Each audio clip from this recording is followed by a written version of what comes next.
Hi folks, Phil Hurst here, Phil Factor. Following on our best wines under 20 bucks. Time for our tasting now.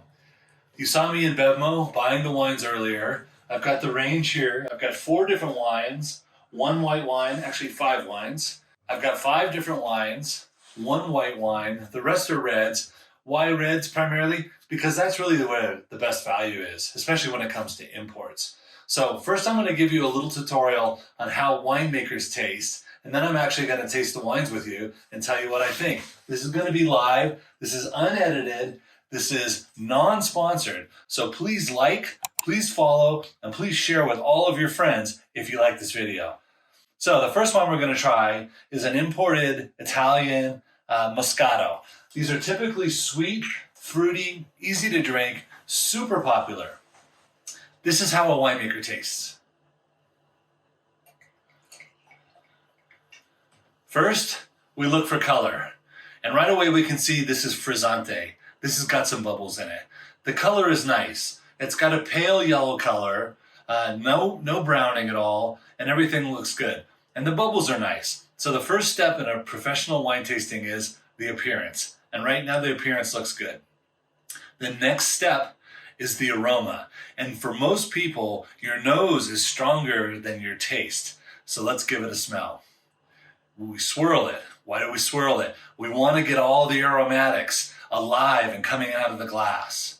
So swirling. Now smelling. And I get a nice kind of orange peel, lemon lime, a little roasted almond. There's no oak in this wine. It's meant to be very fruity. Go into my red Zolo cup, a winemaker's secret tool. They don't smell like anything. They're inexpensive, and you don't have to see your spit because they're red.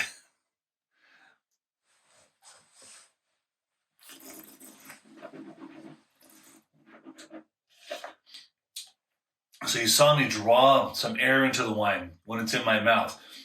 The same reason I swirl it, to help expand the flavors, to get the coating all over my tongue.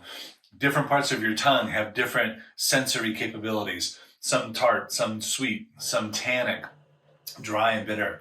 So the flavor is nice. Like I mentioned earlier, it's a little bit sweet. It needs to be chilled. This one's room temperature. If it were chilled, I think I would like it a little bit more. But overall, I find this wine good. It's about 15 bucks. It's really nice and fruity. For people that like a little bit of sweetness, I would say thumbs up, recommend. Go out and find yourself a bottle.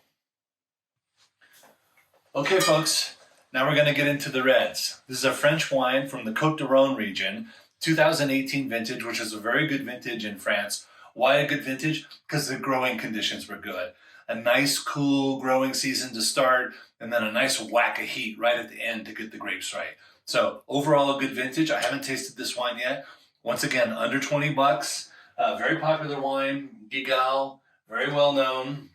We're going to do just what we did with the white wine. First, we're going to pour the wine into the glass, and we're going to look at it. How's the color? It looks good. It's got a nice ruby color. There's no brown or orange on the wine. Looks favorable. It's not cloudy. Now we smell it. Oh, nice notes. Cherry, a little blackberry, a little bit of vanilla, which is coming from the oak barrels. Favorable on the aroma.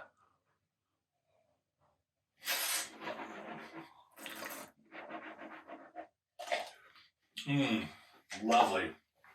Good acidity, which gives you that little bit of tartness in the mouth. Nice cherry, a little hint of vanilla coming from the oak again. The tannin, which is the drying character that you get in the mouthfeel, is just right in this wine. Great drinking wine. Not a heavy red. Be great with roasted poultry, grilled salmon, lighter kind of meats maybe. Lovely wine. Definitely thumbs up. Now we're moving on to Argentina. The best red, the best known red in all of Argentina is Malbec. It's always a great value. This wine was about 18 bucks, but it was on the BevMo nickel sale, so it was essentially half off. So we're talking about a $10 bottle of wine. I don't know this brand very well. This might be an exclusive brand or a private label for BevMo. Not exactly sure, but it's a nice looking package. The 2020 vintage was a pretty good vintage. And remember, Southern Hemisphere, they're 6 months ahead. So this is actually like a 2019 if it were from California or from the Northern Hemisphere. So like all the wines that we taste, we're always going to look at the color. This has got a little bit deeper color than the Côte de Rhone, which I would expect. This grape has a little darker color normally. Lovely ripe Bing cherry. A nice dark chocolate character. Very pleasant.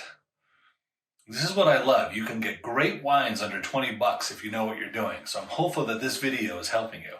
Argentine Malbec, 2020 vintage. Okay, smelling great. Really favorable. A little bit more robust in the aroma.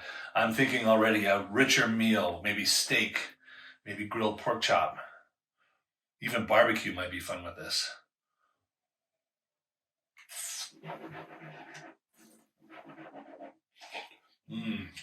Delicious. Dark cherry, a little hint of sugar, not a lot, very just perceptible. Very favorable. Nice tannin, good acidity, dark chocolate again. Yeah, thumbs up. Okay, folks, back to Spain now. Something new and a wine that I've never tasted before. Terme, I would assume it's pronounced in Spanish. 2019. These are some very, very old vines. They say from 30 to 200 years old. Tinto de Torres is the name of the variety. Actually never heard of it. Been in the wine industry all my life. Never heard of this variety. Like the package. Once again, just under 20 bucks, about 18 bucks. We start with the way that it looks. Almost dropped it there. Woohoo! Be careful. You can see all these bottles. I've dropped many before. So the color, very nice dark ruby red, no hints of orange or brown around it. We like that. It means that the wine is typically fresh. Let's smell it. Wow, something new again. Spicy, fun. I love it right away. Just love it. Yeah, like Christmas spices and cherries and blackberries. Lovely. Just a little hint of vanilla from the oak in the background. Thumbs up so far.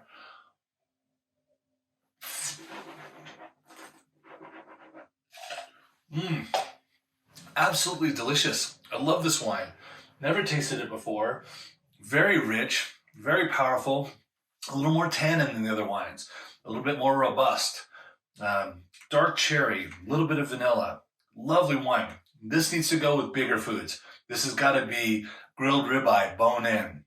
This has got to be lamb on the grill. Maybe some barbecue again, but it's got to have a lot of flavor. Big, robust, lovely bottle of wine. 2019 Terme from Spain. Highly recommended. Cheers.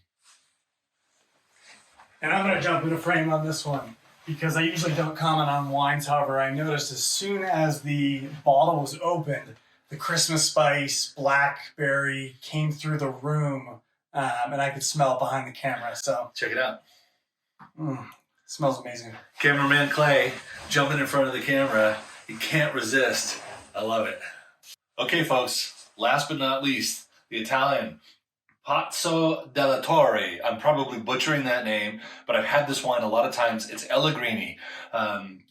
Very kind of well-known brand. A lot of people, I've seen this in a lot of stores around. 2018, I mentioned it earlier with one of the other wines. 2018 was a great vintage in Europe, across all of Europe, because it was a very cool growing season, and then a little whack of heat right at the end to get the grapes right, just at the perfect amount. So 2018 Allegrini from Palazzo della Torre. Also, right about 20 bucks again. I try to keep every wine at 20 bucks or under 20 bucks so that you could go out and enjoy these wines and not break the bank. Okay, so now we look at the color. A little bit lighter than some of the wines that we've seen earlier. It's okay. There's nothing bad with it, but I'm not super impressed with the color. It's a little bit light, and it's got a little brickish color on it. It shouldn't have quite that brickish color for 2018. That's still a young wine. The smell? Okay, old school wine. Old world wine is what I would call it. This doesn't have the brighter cherry, the chocolate that I've mentioned in some of these other wines that I really like so much. This is kind of old school characteristic to it. And some people really like that. And there's nothing wrong with it. The wine is not flawed in any way. It's just an older school style, old world style. So like dried fruits, dried cherry. I've never had a dried raspberry. I can imagine that's what this would be like though. So if you like that old world style, and millions of people around the world do, I think this wine is just fine.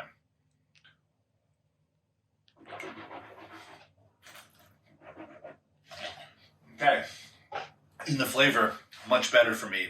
Really lovely blueberry, nice vanilla oak, soft tannin, almost a little bit like a Pinot Noir. Much better in the flavor than in the aroma. And that happens all the time with wines, you guys. Sometimes the aroma will be terrible. It'll be flat. You won't smell anything at all. And then it'll taste great. In this case, the aroma for me was a little bit old world style and not my favorite, my personal favorite, but the flavor much, much better. One more taste. Yeah, I would recommend it. I think you'd like this wine, especially with food, maybe some strong cheeses, maybe some grilled lamb. Lovely wine. So now we've completed our can you find a great wine under 20 bucks? I think we got kind of lucky here, to be honest with you. We started with a Moscato, a little bit lighter, a little bit sweeter, probably my least favorite wine in the group, just because it's not my style. If you like sweet, kind of frizzante, bubbly wines, I think you'd like it, but I don't think it's the highest quality. I think my favorite wine, actually the surprise, coming from Spain. Fun little package, 2019 vintage, it'll last for a couple of years. Go out and see if you guys can find these wines. I think you'll enjoy them. Cheers.